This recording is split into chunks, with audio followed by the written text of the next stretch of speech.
Wala nang maraming paligoy-ligoy pa, diretso sa punto na. Maiksi lang ang komentaryo, pero diretso sa punto. Maraming kuro-kuro, may tiwali, may totoo. Dito, sa Puntong Diretso tayo. Punto Diretso. Ano yun eh. Pero may tama yung warning ni dating Senador Trillanes. Medyo may foul na ginawa sila Baligo doon. Oo. Pinablis nila yung pictures ng ICC investigators, assuming na totoo yun. Na yung mga investigators na pumunta dito. Siyempre, ang security ng mga investigators, hindi mo pwedeng delikado ang lagay niyan, baka gantihan ng mga perpetrators. Oo, hindi lang dito, yung mga galing sa ibang bansa. Paano mga investigator yan? Hindi lang naman sa Pilipinas ang kaso nila eh. Kaya diba? Nakita mo ba yung pinost na... Wala ba akong picture doon? Attorney, wala akong picture. Kaya nga nagtaka ko, hindi lumabas yung picture mo eh. Hindi, pero sa totoo lang, foul yun kasi hindi man lang kinuberan yung mukha eh. Oo. Yung pinakita talaga nila. Pero yung sumunod na mga araw nga, binawi eh. Parang hindi na nila highlight yung pictures na yun eh. Kaya medyo na-realize siguro nila na ano talaga yun. Pwede sila makasuhan. Pero halimbawa, attorney, ngayon, knowing itong lumalabas na pag-backpedal ni Baligod, pwede ba kasuhan si Baligod? Pwede bang kasuhan yung mga witnesses na yan ng perjury? Pwede bang ma-disbar si Baligod? Ano ba mga pwedeng gawin niya? Oo. Iaano mo lang doon, yung talagang malicious. Ang element kasing kailangan i-ano doon, malisyoso niya talagang ginawa yon. Ayun naman, napakalinaw naman nung ano niya doon, ano? Talagang yung lousy yung script. Imaginin mo, napaka-basic doon, Nald, yung kay Laila de Lima. Alam mo naman na si Laila de Lima nakakulong nung 20 hanggang 23 yata. Nakalaya 23, di ba? O tapos naging congresswoman siya ngayon na lang sa 25 election nung May. Oo. Ba't naman siya bibigyan ng mali-maleta lang pera? For what? Ano na ba magagawa niya para kay Saldico? By that time, wala na yata si Saldico rito. Kaya July, magiging congressman si Laila. No? Kaya ano talaga ito? Magiging sakit na ulo. Pero paano attorney? Dahil alam sa US, kaya walang nananalo na libel dahil you have to prove the presence of malice. Sa Pilipinas, nananalo libel eh. No? So paano mo papatunayan na meron ng malice involved? Dahil usually malice kasi nasa loob ng utak mo yan eh. Di ba? So kailangan mong patunayan na may malice nga sa iyong mga pagkilos. No? Tingin mo yung kanyang ginawa ay sapat na para patunayan na may malice nga? Oo, kasi kapag napaka-glaring, parang lawyer ka. Yung mga glaring na mga kumbaga parang sa outside pa lang, sa panlabas pa lang, kita mo na yung mga glaring na defects and inconsistencies.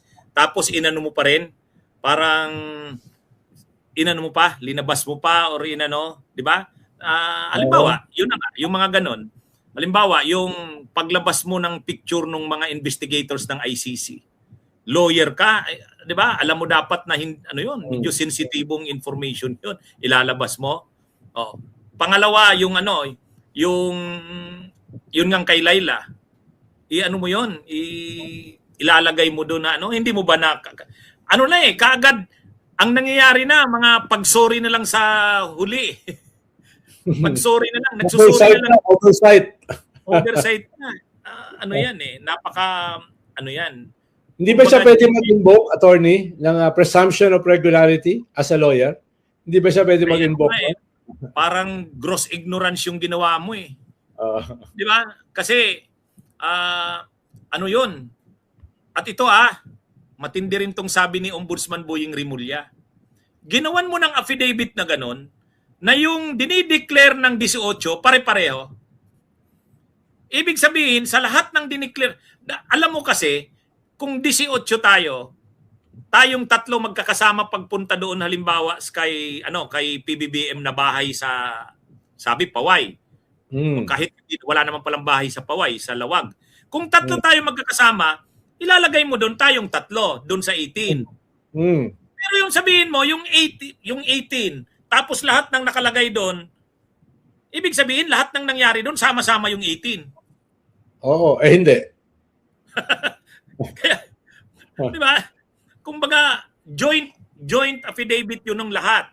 Pero dapat, kahit sabihin, kung joint affidavit, kung lahat. Pero kung yung tatlo lang magkakasama, maglalagay ka na naman ng portions na ako, si ganitong nangyari. O, di ba? Sa ganitong araw, sa ganitong lugar, kaming tatlo lang magkasama. May ganun nuancing. No? Ay, doon wala. Hindi yung lahat ng pangyayari, lahat kayo, 18. Sa lahat ng pangyayari, sa lahat ng date. No? Kaya medyo, talagang lousy nga. No? Anyway, pero, anong mo dito, Nald, sa, sa mga Marines na ito? Mga former Marines. Well, baka kung ang kanilang ginawang affidavit ay nag-focus lang sila doon sa original issue, no, na ito ay galing kay Saldico, baka mas compelling pa. Pero ang dami na nilang hinalo eh. No, 'di ba may mga picture sila ng mga pera, may mga picture sila ng mga maleta, so dapat doon na lang sila umikot. Kaso hinaluan pa nila eh, dinala sa Paway, na wala naman pala, tapos pinayad sa ICC, tapos ang daming kongresista, pati mga Makabayan Black, dinala ng maleta, di ba? Pati si Laila de Lima, dinala ng maleta, tapos later binawi. Yung ibig sabihin gumuguho eh. Parang si Saldico, sinabi niya, daang-daang bilyon ang dumaan sa akin, pero ni isang sentimo wala akong kinuha. Gumuho yung kanyang buong testimony, di ba? Sino ba naman naniniwala, daang-daang bilyon ang dumaan sa'yo, tapos ni isang sentimo wala kang kinuha. Di ba yung ganun ba? Yung dapat siguro attorney ko nagbibigay ng advice eh.